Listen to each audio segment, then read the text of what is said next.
Once again, welcome back to KC's Classes. KC's Classes-ന്റെ മറ്റൊരു പുതിയ വീഡിയോയിലേക്ക് എല്ലാവർക്കും സ്വാഗതം. This is Kiran CS.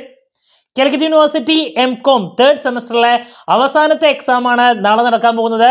Investment management ഈ ഒരു സബ്ജക്റ്റിൻ്റെ ഇമ്പോർട്ടൻറ്റ് ക്വസ്റ്റ്യൻസിൻ്റെ വീഡിയോസ്, ദെൻ ഉറപ്പായും പ്രതീക്ഷിക്കുന്ന എല്ലാ പാർട്ടിലുള്ള ചോദ്യങ്ങളുടെ വീഡിയോസ് ഒക്കെ നമ്മൾ സ്മാർട്ട് സ്റ്റഡിക്ക് വേണ്ടിയിട്ട് അപ്ലോഡ് ചെയ്ത് കഴിഞ്ഞിട്ടുള്ളതാണ്.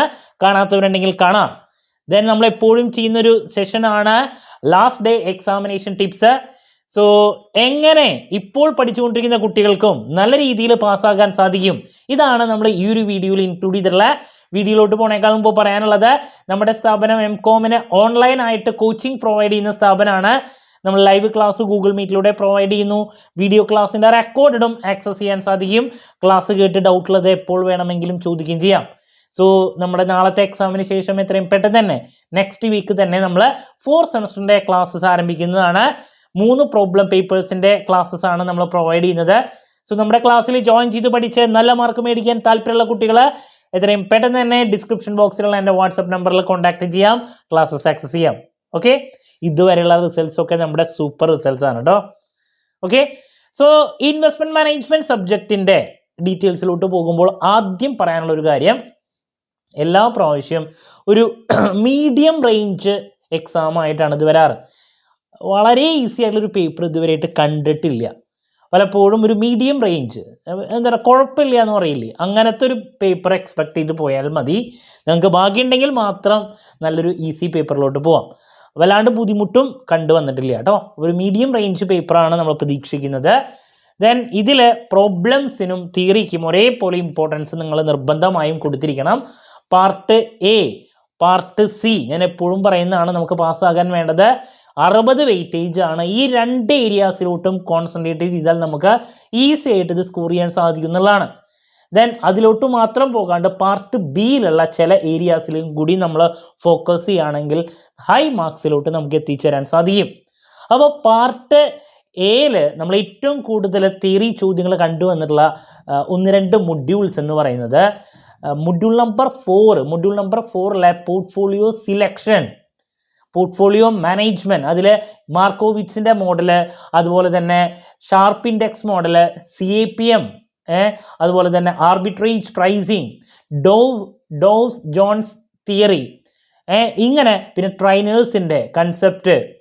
ദെൻ ബേസിക് ആയിട്ട് ഇങ്ങനെയുള്ള കാര്യങ്ങളുടെ കൂടെ തന്നെ ഫസ്റ്റ് ചാപ്റ്ററിൽ നിന്നുള്ള ഇൻവെസ്റ്റ്മെൻറ്റ് മാനേജ്മെൻറ്റ് എന്താണ്, അങ്ങനെയുള്ള ബേസിക് കാര്യങ്ങൾ.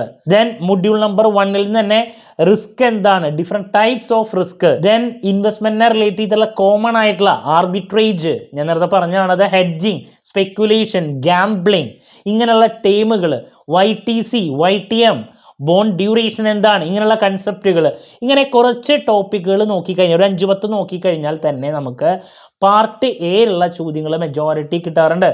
അപ്പോൾ ഇത് നോക്കിക്കഴിഞ്ഞാൽ നമുക്കൊരു 4 ചോദ്യം കിട്ടാൻ വലിയ പാട് വരാറില്ല.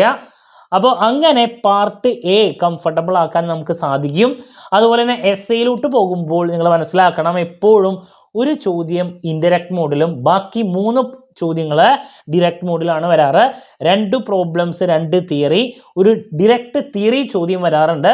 അത് സെക്യൂരിറ്റി അനാലിസിസിൽ നിന്നോ പോർട്ട്ഫോളിയോ മാനേജ്മെൻറ്റിൽ നിന്നോ ബേസിക് ഇൻവെസ്റ്റ്മെൻറ്റ്, എന്താണ് അവന്യൂസ്, ഇൻവെസ്റ്റ്മെൻറ്റ് ഒബ്ജക്റ്റീവ്സ്, അങ്ങനെയുള്ള ചോദ്യങ്ങളോ, സെക്യൂരിറ്റി അനാലിസിസ്, ഫണ്ടമെൻ്റൽ, ടെക്നിക്കൽ, അതോ ഇതൊക്കെയാണ് തിയറി ആയിട്ട് വരാറ്.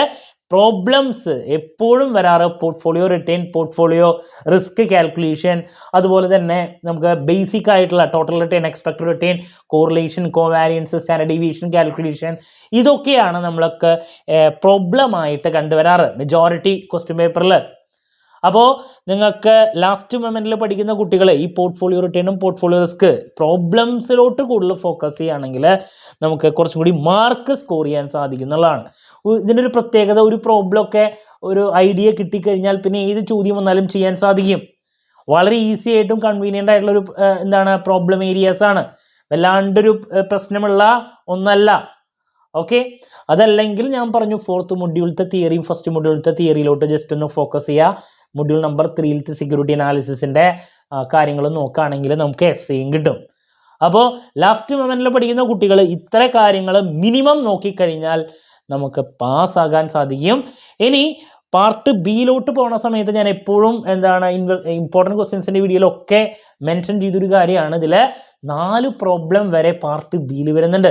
റിപ്പീറ്റ് ആയിട്ട് വരുന്നതാണ് bond duration, value of bond കണ്ടുപിടിക്കുക, YTM, YTC, പിന്നെ സാധാരണ റിട്ടേൺ കണ്ടുപിടിക്കുക, ടോട്ടൽ റിട്ടേൺ, പോർട്ട്ഫോളിയോ റിട്ടേൺ. ഇതൊക്കെ പ്രോബ്ലം ആയിട്ടും തിയറി ആയിട്ട് പോർട്ട്ഫോളിയോ മാനേജ്മെൻറ്റിൻ്റെ ഫേസസ്, അതിൻ്റെ process, then portfolio management, investment decision affecting portfolio, objectives, basic investment features, ഇങ്ങനെയുള്ള ടോപ്പിക്കുകളാണ്. പിന്നെ ഫണ്ടമെൻ്റൽ അനാലിസിസ്, റിസ്ക് എന്താണ്, ഇതൊക്കെ നമുക്ക്, പിന്നെ capital market line, security market line, ഇതിൻ്റെ കൺസെപ്റ്റുകൾ. അപ്പോൾ 4 പ്രോബ്ലം 3 തിയറി ആയിട്ട് ഈ പാർട്ടുകളൊക്കെയാണ്, ഈ ചോദ്യങ്ങളൊക്കെയാണ് കണ്ടുവരാറ്. അപ്പോൾ നിങ്ങൾക്ക് സമയമുണ്ടെങ്കിൽ ബാലൻസ് ഉള്ള പോർഷനിലോട്ട് നിങ്ങൾക്ക് കവർ ചെയ്ത് കഴിഞ്ഞാൽ നല്ല മാർക്സിലോട്ട് എത്താം. മിനിമം നമ്മൾ എങ്ങനെ ഫോക്കസ് ചെയ്ത് പഠിക്കുക, മൊഡ്യൂൾ നമ്പർ 1, മൊഡ്യൂൾ നമ്പർ 4 നല്ല രീതിയിൽ കവർ ചെയ്യുക. ദെൻ ബാക്കി എന്താണ് സമയത്തിൻ്റെ ബേസിൽ മൊഡ്യൂൾ നമ്പർ 2 ഈ ബോണ്ട് അനാലിസിസ് മറ്റു കാര്യങ്ങളിലോട്ട് നിങ്ങൾ ഫോക്കസ് ചെയ്ത് പോകുക. സെക്യൂരിറ്റി അനാലിസിസിന് തിയറിയാണ് കൂടുതൽ കണ്ടുവരാറ്. ദെൻ ഞാൻ ഓൾറെഡി മെൻഷൻ ചെയ്ത തിയറീസൊക്കെ സൂപ്പറായിട്ട് കവർ ചെയ്യുക. ദെൻ ഞാൻ പറഞ്ഞു, വല്ലാണ്ട് ഈസി പേപ്പർ പ്രതീക്ഷിച്ച് പോകരുത്. ഇതുവരെയായിട്ട് അങ്ങനെ വന്നിട്ടില്ല. ഒരു മീഡിയം ടൈപ്പ് പേപ്പറാണ് വന്നിട്ടുള്ളത്. നമുക്ക് ഇതുവരെ കഴിഞ്ഞ പേപ്പറുകൾ ടാക്സ് മാത്രമാണ് അവർ കുഴപ്പിച്ചിട്ടുള്ളത്. ഇതങ്ങനെ ഒരു പ്രശ്നത്തിലോട്ട് പോകില്ല എന്ന് നമുക്ക് പ്രതീക്ഷിക്കാം.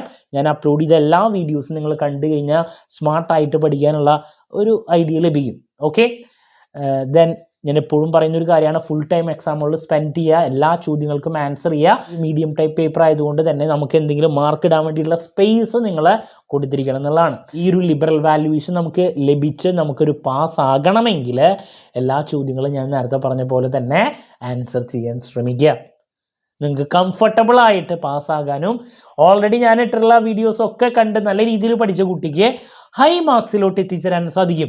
എങ്ങനെ ഹൈ മാർക്സിലോട്ട് എത്തിച്ചേരാൻ സാധിക്കും? ഈ ഒരു സബ്ജക്റ്റിൽ ഞാൻ പറഞ്ഞു 4 പ്രോബ്ലം നമുക്ക് പാർട്ട് ബിയിൽ കിട്ടും, 2 പ്രോബ്ലം എസ്സേ, ദെൻ തിയറി 2 വെയിറ്റേജിന് റിപ്പീറ്റ് ആയിട്ട് വരുന്നത് പ്രോപ്പറായിട്ട് ആൻസർ ചെയ്താൽ അതിലും ഫുൾ മാർക്ക് അവർ ഇട്ട് തരുന്നുള്ളതാണ്.